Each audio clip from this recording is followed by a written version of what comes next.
This is Cruise Control. Your on-air automotive magazine with co-hosts Fred Staub and Les Jackson. Everything you need to know about new and used cars. Industry news. We'll fix or repair your car on the air. Fasten your seatbelts and let us take the wheel. Now, your ride is about to begin. Because you're on Cruise Control. Cruise Control. Cruise Control.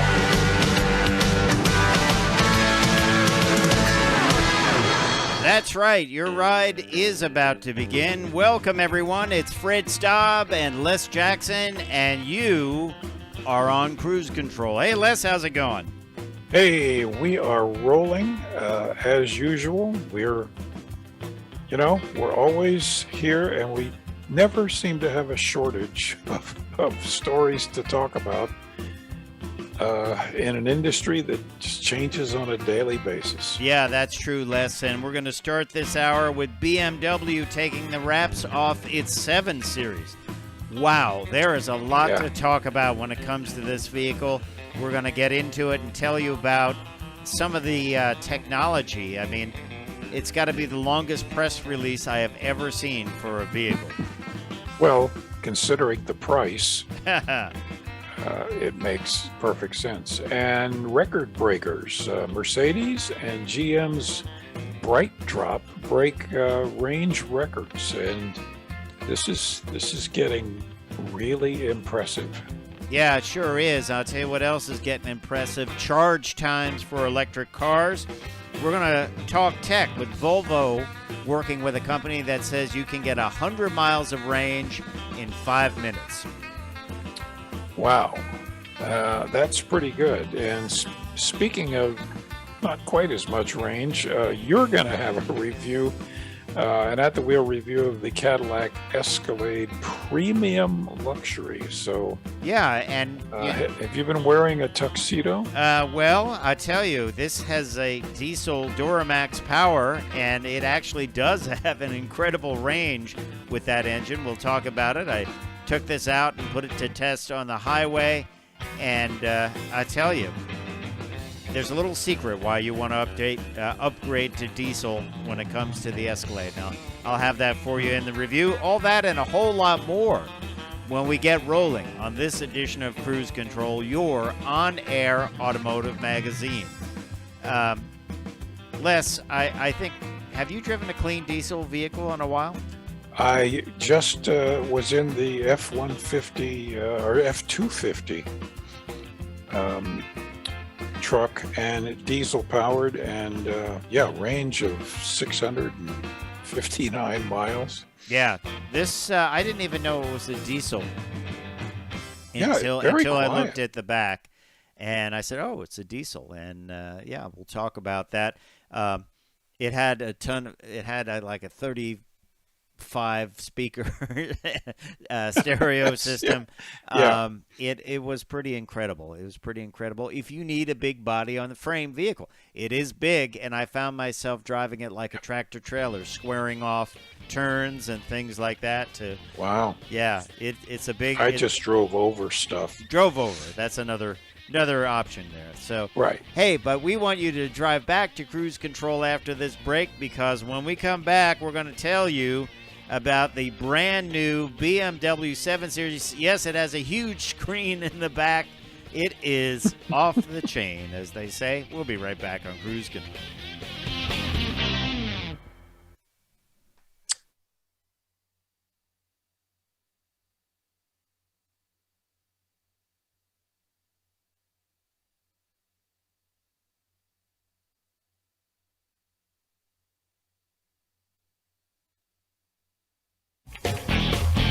Cruise Control.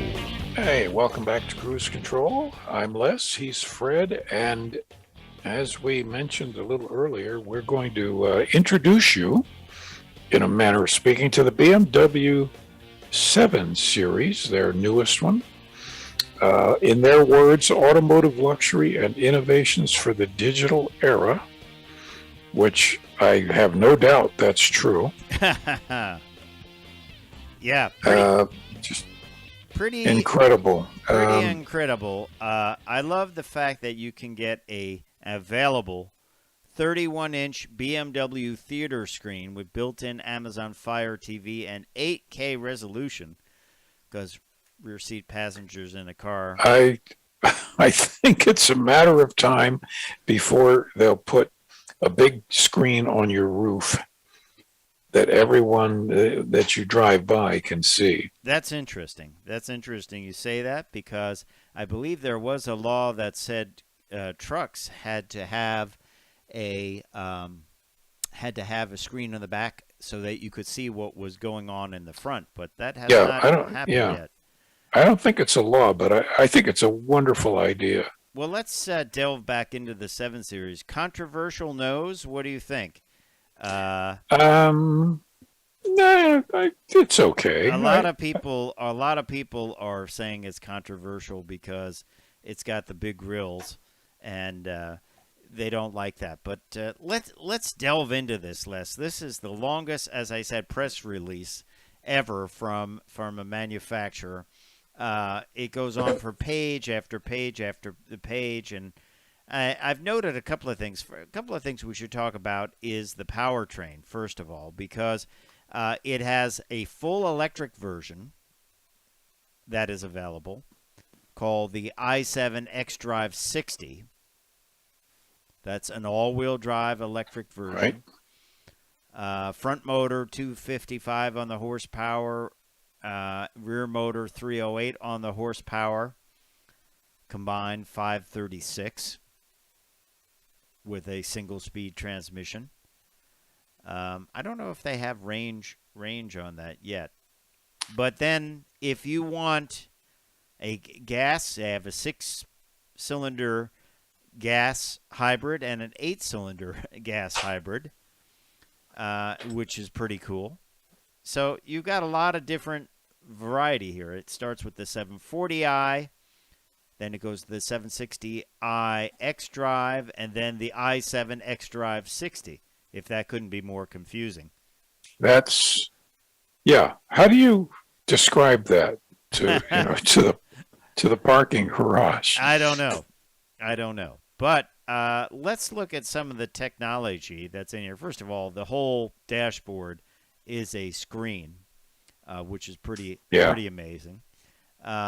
You have what they call a near actuator wheel slip limitation, which sounds like posi traction, but it sounds awfully like, yeah. I'll just read this. Near actuator wheel slip limitation ensures optimal traction even on slippery roads and superb directional stability because this function reacts almost instantly to any loss of traction.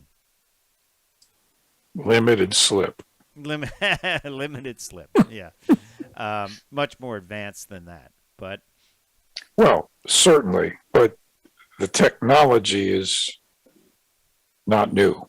Now, the engine, if you get the V8 power one with the hybrid system, it's a 4.4-liter V8, and it's got all kinds of new technology on this.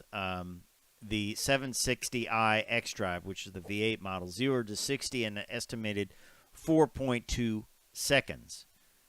The 740i has the straight six, the venerable 3-liter straight six with twin turbo power, and that is rated at 375. Both of those, both the straight six and the V8, have a 48-volt mild hybrid system that even puts more punch into these things. Okay. All come with an adaptive 2-axle air suspension with electronically controlled dampers. This is more for handling and ride quality. You're not looking to lay frame anytime soon with this when you show up to the car show. And then they have integral active steering, which is a new version of electric power steering that varies the steering angle. And the system includes servotronic speed-sensitive power assistance. I'm reading these because I know this is a no complex. way I could. This is a complex steering wheel. Yeah, well, we're going We'll to be talk back more with about this. the BMW 7 Series, the 7th generation of the 7 Series, when we come back on Cruise Control, your on-air automotive magazine. We'll be right back.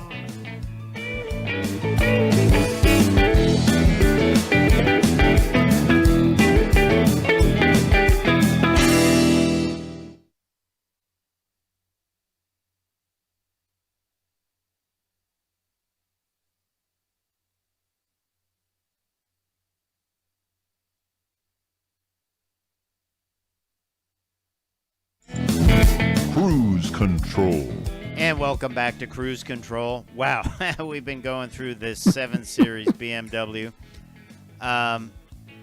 We don't have actual information on the U.S. version yet. This is the European version, but, you know, it's going to look the way we're showing it. You can see some pictures on our Facebook page. A lot of technology here. I mean, these guys go over the top.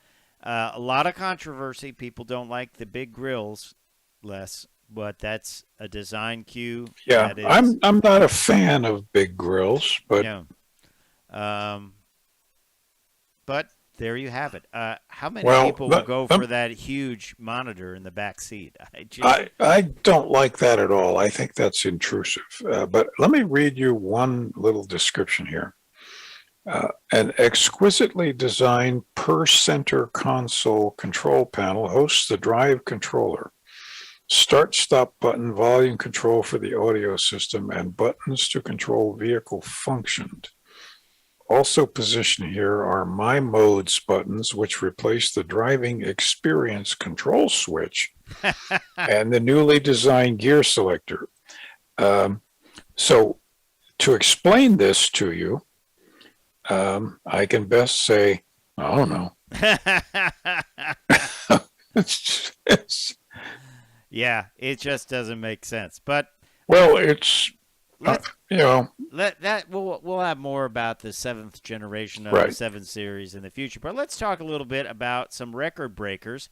And one of the record breakers this week was Mercedes. One charge. They went over 100 kilometers, wouldn't be amazing. Wow.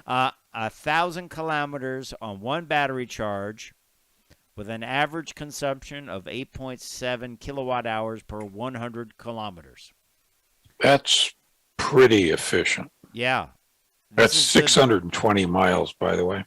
The Vision EQXX from Mercedes-Benz has done this. It was traveling from Sindelfingen across the Swiss Alps and northern Italy to its destination of Cassis Côte d'Azur. 621 miles in everyday traffic on a single battery charge. It started out being cold and rainy and was undertaken on regular roads, including prolonged fast lane cruising at up to 87 miles an hour on the German Autobahn. Wow. And near the speed limit elsewhere. The battery state of charge on arrival was about 15%, with a remaining capability of about 87 miles. What do you think of that? Now, I'm impressed. But remember, honestly, this Vision EQXX is extremely aerodynamic. That's one of the keys. And there's some talk that coefficient of drag will be the latest. That will be, you'll look for the lowest coefficient of drag.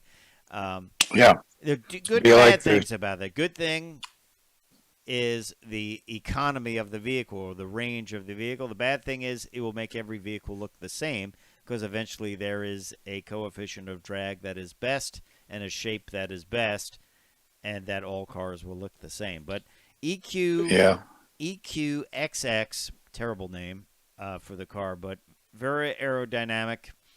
Lots of technology in this one. Now, for something completely different, let's go over to this. This is the GMC Brightdrop. It's a fully owned subsidiary. And this vehicle, Brightdrop and FedEx took part in a record-setting EV campaign. They drove a Brightdrop Zevo 600, and they have the record for the greatest distance traveled by an electric van on a single charge with a journey from New York City to Washington, D.C. 260-mile trip on a single charge. Of course, it was done as something to In a celebrate. van. Yeah. I want one of these vans and turned it into a camper and put a 3D printed interior. You know how like the van people say, oh, I'll make some wood. I'll get some wood and build. No wood. I want very super light interior. What do you think about that for a camper? Put solar cells on the whole roof. It's a terrific idea. I think it would be pretty cool.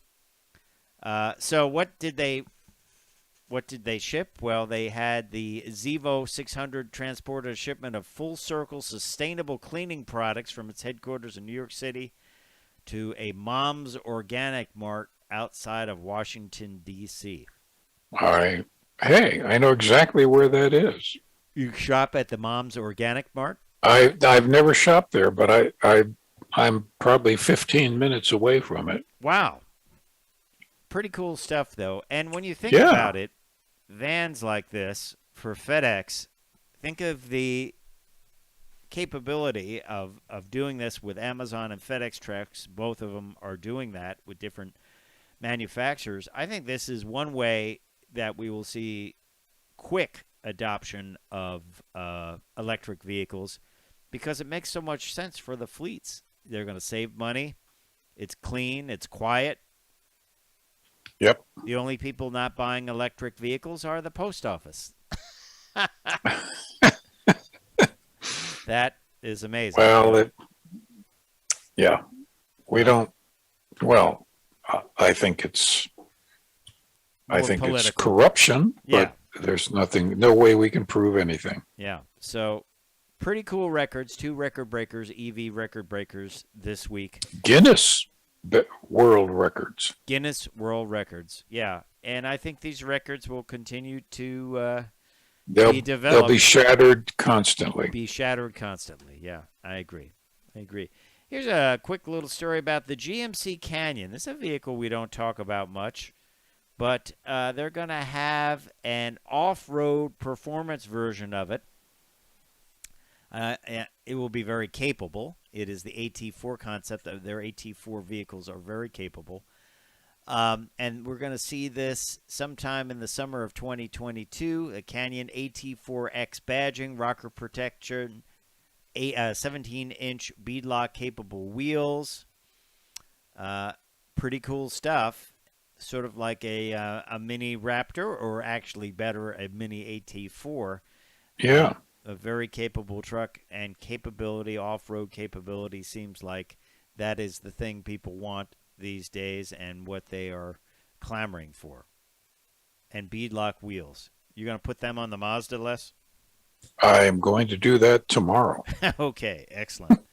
Put your 12-inch lift kit in there, too, as well. Exactly. As well. So, when we come back, we're going to talk a little tech about Volvo teaming up with a company that says they can get 100 miles of range, electric range, in about 5 minutes, which is pretty cool stuff. And, of course, it won't set your battery on fire either, which is also good stuff, isn't it? That helps. It actually helps a lot. We're going to talk about that. I'm going to have an at-the-wheel review of the giant Escalade Premium Luxury Edition with diesel power. A little bit of trivia on this, Les. When there was a group of Germans running Cadillac for a while, I forget their names, and they've since moved on. Yep. But they came up with the big idea of, we're going to put the number on the back of their vehicle in Newton meters. So the back of this vehicle says... Which means nothing to the U.S. market. The back of this vehicle says 600D. So wow, it's their legacy. They still do that. But so 600 Newton meters and diesel. I found that pretty interesting. It's actually 400 and 20 foot-pounds of torque, actually for both the gas engine and the diesel, which is interesting. But we'll talk a little bit about why the diesel is a great upgrade for this vehicle and won't set you back a lot of money. And then also, we're going to talk about Audi having the chip shortage special. Yeah, chip shortage package you could buy. That's what they listed as. All that coming up on Cruise Control, your on-air automotive magazine.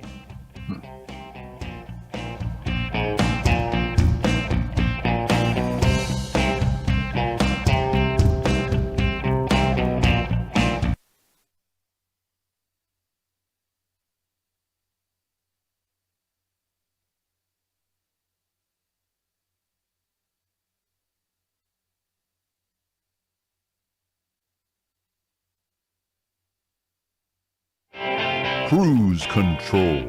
Hey, welcome back. Les and Fred here. We've been talking a lot about electric vehicles this past hour. Of course, you'll hear a lot more in the upcoming months and years. But things are moving fast, wouldn't you say, Fred?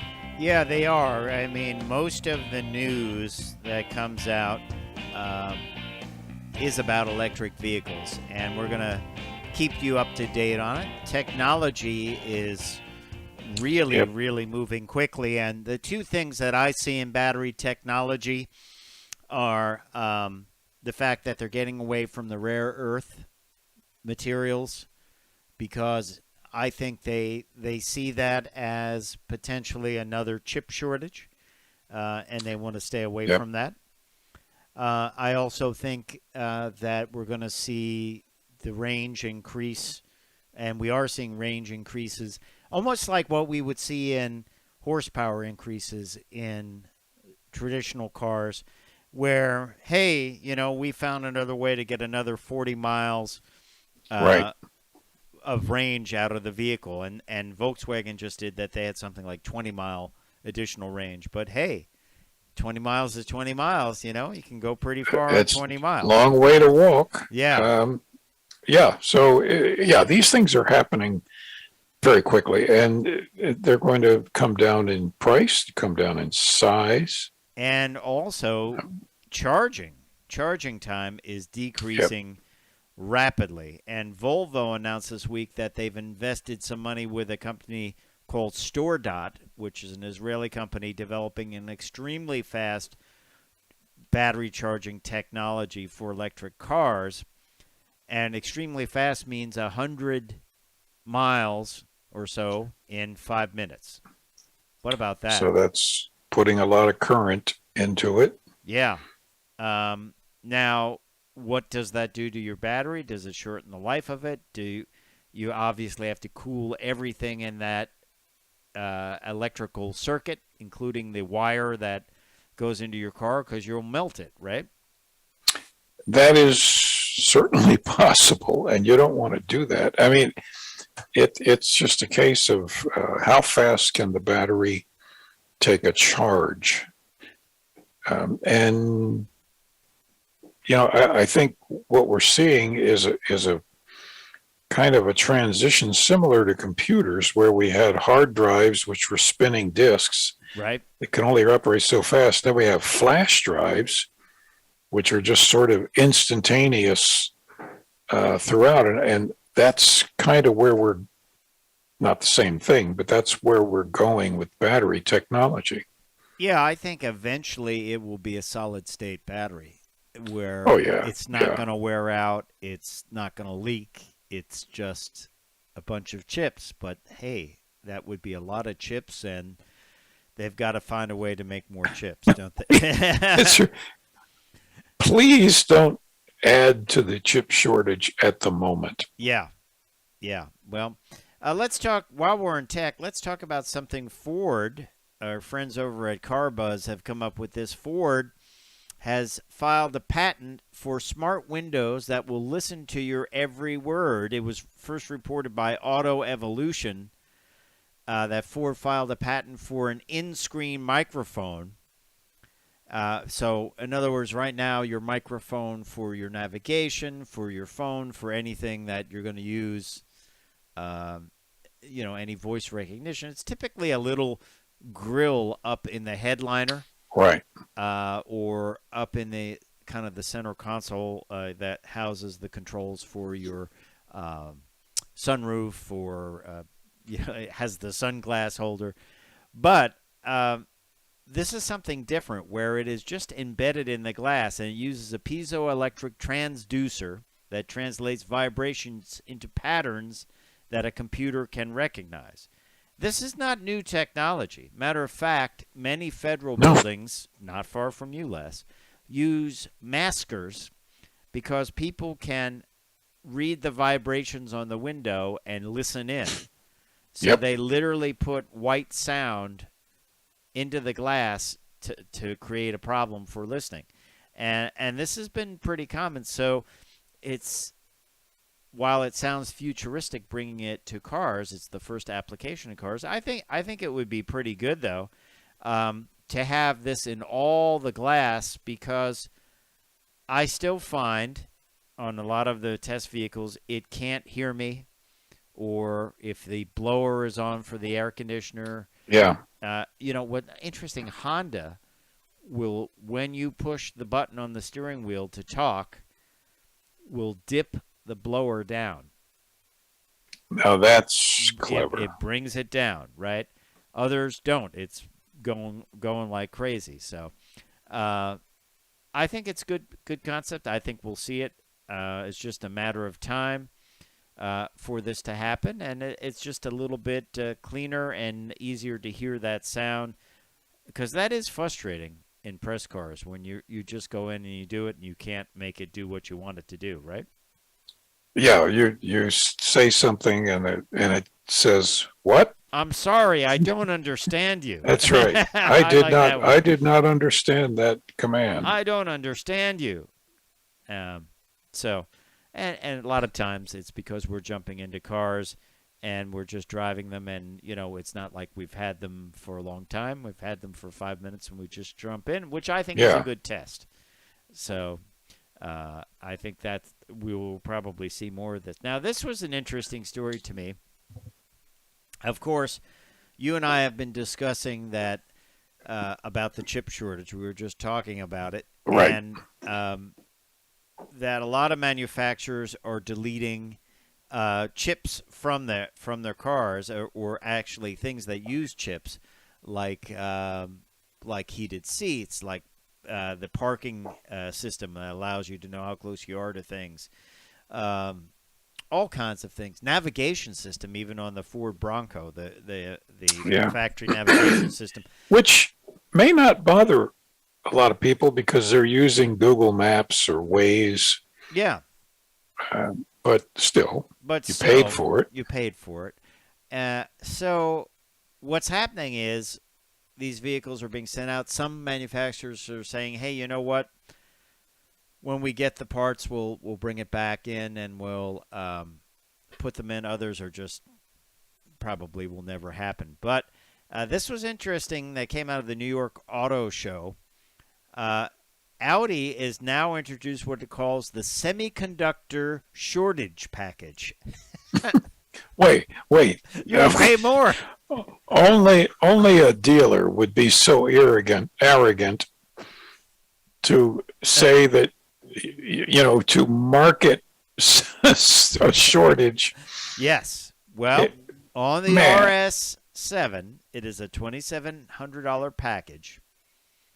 And it is called the Semiconductor Shortage Package. It will equip the RS7 with 22-inch gloss anthracite black wheels, high-gloss black finishes for mirror housing, badges, grille, window surrounds, and front and rear bumper inserts. It removes a few of the features from the car. The package is $2,700, but it subtracts $1,350 from the price. So I guess that's $1,350 off $2,700, right? Well, but you paid the $2,700. So you pay $2,700. Yes. Does that mean you'll ultimately get that package when they? No. No. They're saying a lot of these are not. And some of these things, like rear park assist in a Corvette, I think could be a big deal. I would like it. Because Sure. you can't see. There's an engine behind you. Like you said, on navigation for the Bronco, maybe not a big deal. You have Android Auto, Apple CarPlay. But what Audi removes as part of the semiconductor shortage package is adaptive cruise control with traffic jam assist, active lane assist, side and rear cross traffic assist, and the Audi phone box, which is wireless charging and connection feature for infotainment system. That's all stuff I would like. I want that stuff. Yeah. Definitely all the safety features, and frankly, I want a way to charge my phone wirelessly. So Now, never underestimate the aftermarket's ability to come up with devices that you can put into cars that not now because they don't have the chips, but eventually they will, and the aftermarket will develop a retrofit for your smart system. yeah, Everything. I agree. Hey, when we come back, we're going to have an at-the-wheel review of the brand new Cadillac Escalade. Stay tuned.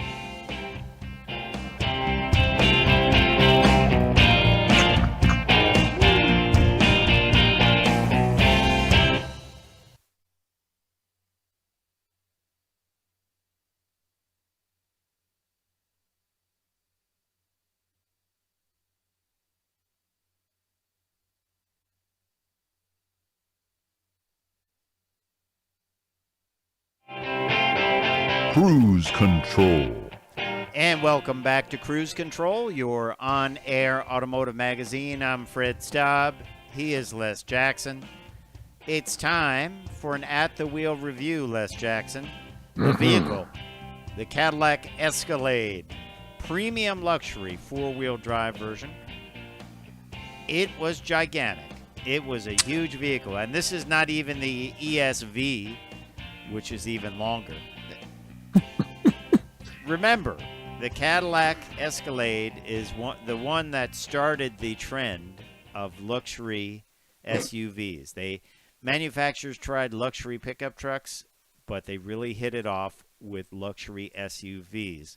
And They did. it is really a Chevy Tahoe under there, and under the Chevy Tahoe is a Silverado pickup. It is really a pickup truck with an incredibly luxurious interior and, of course, a full SUV body style. They've toned down the styling a bit.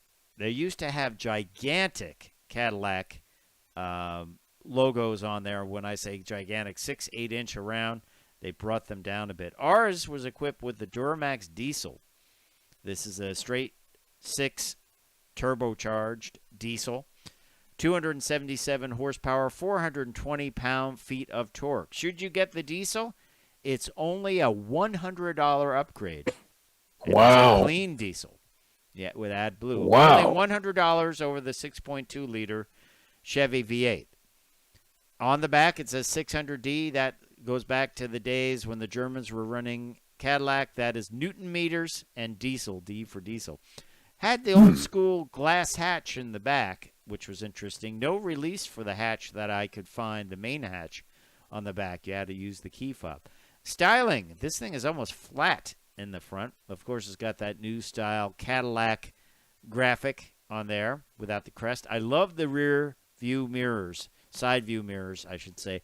They were very big and made this thing easy to maneuver and do lane changes. What you see there is the OLED infotainment experience. It's 38 inches of total diagonal display.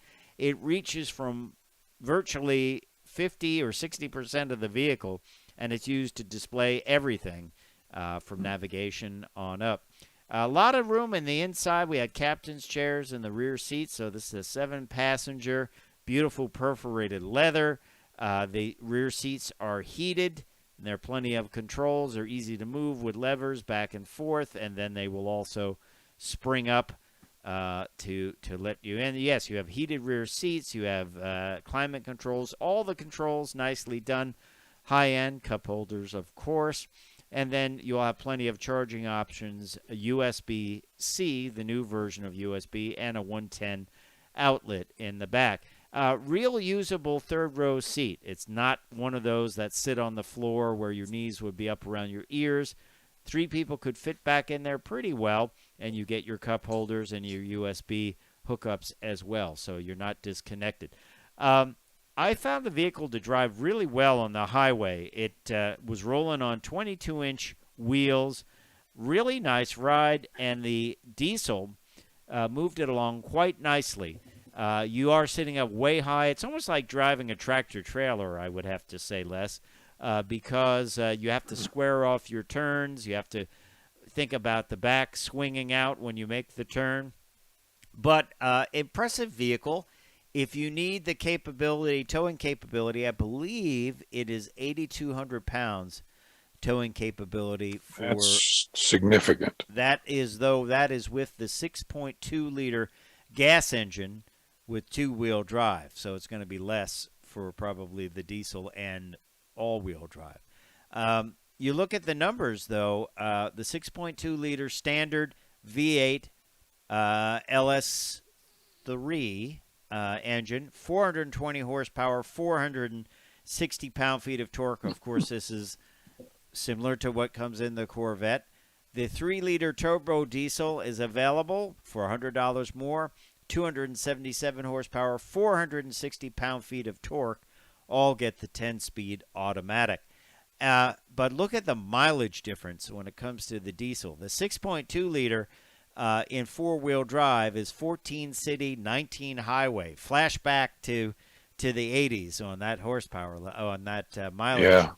The 3-liter diesel is 20 for the 4-wheel drive, 20 city, and 26 on the highway. We got about 23 on the highway, which is not bad for such a big truck like this. So you really can't be disappointed with that when it comes. That's a lot of weight there. I don't know what the weight is on this, but it's got to be 7,000 pounds. It's a body-on-frame SUV. It's huge, A lot of cool things. One thing I didn't like, I couldn't get into the main hatch in the back without the key fob, but you could open the top glass. This interior, first I should talk about the color. It doesn't. The video really doesn't do it justice. It was sort of a deep root beer tinted clear coat, mahogany metallic. That was a $625 option, something that we've seen a lot of lately, cool colors. The problem, though, with the interior is the floor mats were so light, it is impossible to keep them clean. They are a light tan and just impossible to keep clean.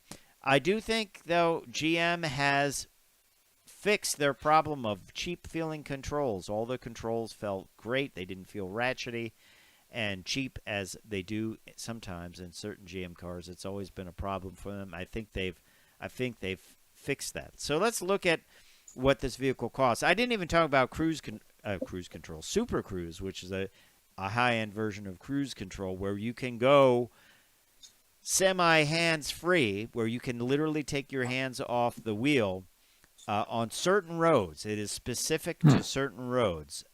New Jersey Turnpike was one of them. I was on it. For some reason, I couldn't get it to go into the Super Cruise mode. But ours had the Super Cruise option, which was a $2,500 option, includes active suspension.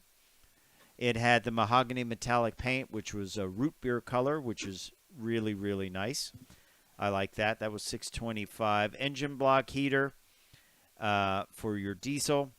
And it was credit, not equipped with four-way lumbar equipped. Credit, not equipped with four-way lumbar, equipped with two-way lumbar seats. I guess that is a problem. That's chip shortage. And not equipped with electronic steering lock. That was $50 off.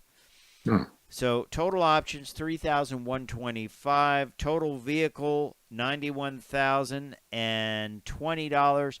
All in $92,715 with destination. I mean, it is a big machine for that. You can move a lot of stuff in it. I didn't mind how it drove, but remember, it is a big vehicle. By the way, sound system great. AKG. Ours was the base model, 19 speakers, but if you need more, you can get a 36 speaker AKG studio reference system that's available. Boy.